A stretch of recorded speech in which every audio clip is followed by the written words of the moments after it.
Olá, pessoal. Aqui nessa imagem, a gente pode verificar alguns elementos dessa pista, né? Uma faixa carroçável, sem guia e sem acostamento. A largura dessa via depende da velocidade do local, né? E a largura mínima, no caso dessas faixas aqui, de 10 centímetros, em vias cuja velocidade seja limitada até 80 km por hora.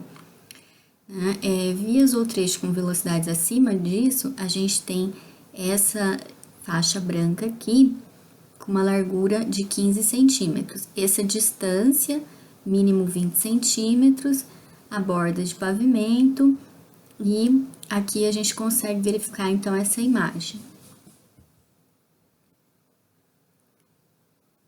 Aqui a gente consegue verificar uma pista com barreira de concreto, né? Então, onde a gente tem essas barreiras de concreto, aqui essa faixa é obrigatória e a base da barreira deve ser deixada a uma faixa de 50 centímetros no mínimo, né, dessa via. E em áreas urbanas, considera-se esse mínimo de até 30 centímetros, né? Às vezes para uma via que faz conexão rural, 50 centímetros. E aqui para mostrar um pouquinho para vocês quando a gente tem sarjeta, né, que é o local onde corre a água da chuva e a água de lavagem da calçada até a boca de lobo. Não é possível trafegar com as rodas do veículo sobre a sarjeta e tampouco é permitido estacionar com o carro as rodas em cima da sarjeta. Numa ocorrência de chuva, as águas da enxurrada serão bloqueadas pelas rodas e sendo desviadas. Então, podem até invadir a calçada com a força das águas, arrastando crianças, pessoas idosas. Então, para regulamentar isso, a gente deve colocar essa faixa branca aqui, né, na lateral do leito carroçável, indicando esse limite máximo que as rodas dos veículos podem chegar, tá bom? Aqui faixa de segurança, essa grelha de drenagem, e aqui a gente consegue ver a boca de lobo. Nessa sequência de imagens, eu mostro para vocês algumas figuras da NBR 9050 sobre, por exemplo, rebaixamento de calçadas, como que deve ser o desenho, a representação técnica em vista superior.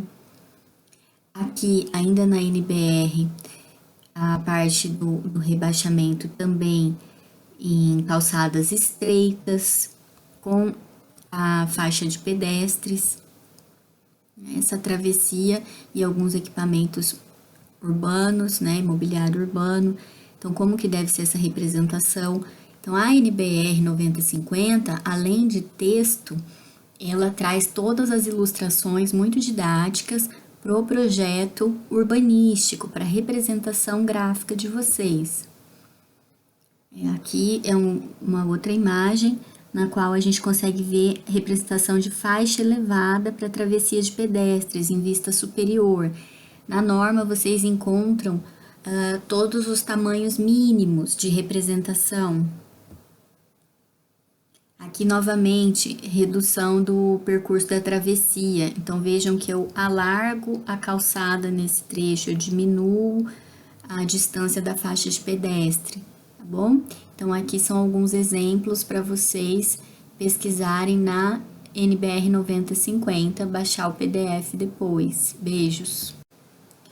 Pessoal, aqui a gente tem também imagens da NBR 9050 mostrando distâncias mínimas que eu devo colocar em calçadas, que são os nossos passeios, e no caso de rampa, também como que a gente faz. As dimensões estão em metros. Aqui são recomendações, inclusive, do nosso CAL, né, Conselho de Arquitetura e Urbanismo, para calçadas. Então, acompanhando aqui os desenhos técnicos. Eu trouxe essa imagem com 3D, uma maquete eletrônica, e as imagens que vocês retiram da NBR, justamente para vocês verem como que a gente faz a representação gráfica para o projeto.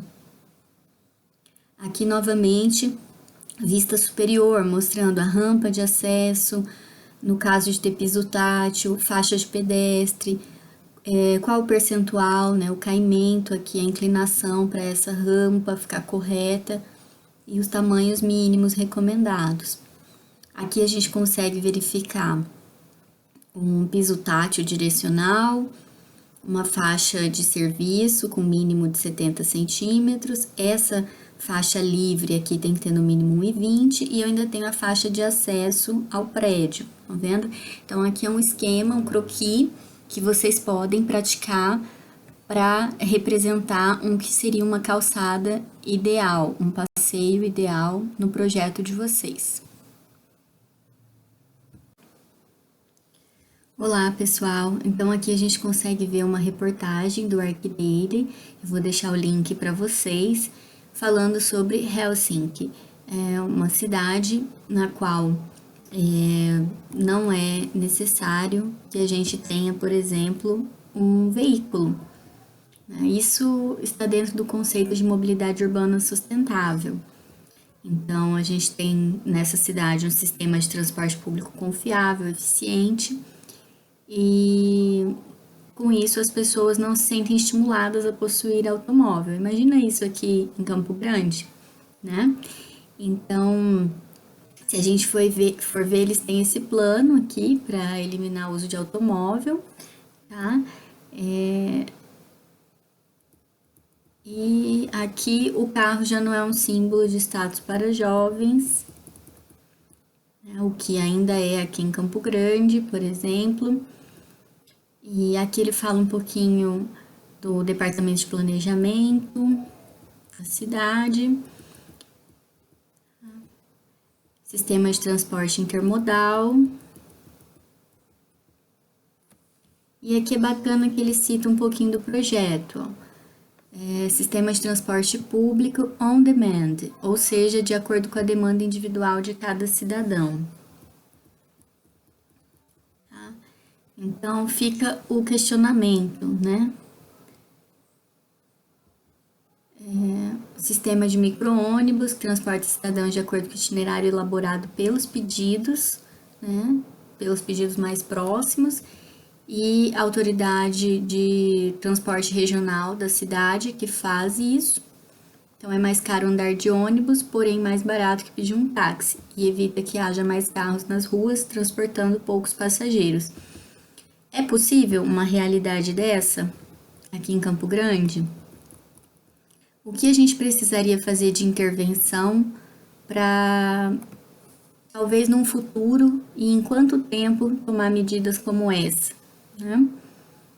Então, isso são algumas ideias, algumas críticas que eu deixo aqui para vocês, como apontamentos. Pessoal, quando a gente fala em pavimentação viária, a gente digitando no Google pavimentação viária em português, olha o que aparece. Exclusivamente a pavimentação asfáltica, que é o que a gente realmente mais utiliza aqui no Brasil, né? Então, eu trouxe aqui para vocês verificarem e começarem a pensar de forma crítica. Como é a pavimentação asfáltica na minha cidade? E será que poderia existir um outro material que talvez fosse mais drenante, mais sustentável e que permitisse também uma baixa taxa de manutenção e tivesse uma resistência alta a esse tráfego que nós temos hoje de veículos? Então, eu deixei aqui algumas imagens para vocês fazerem essa reflexão.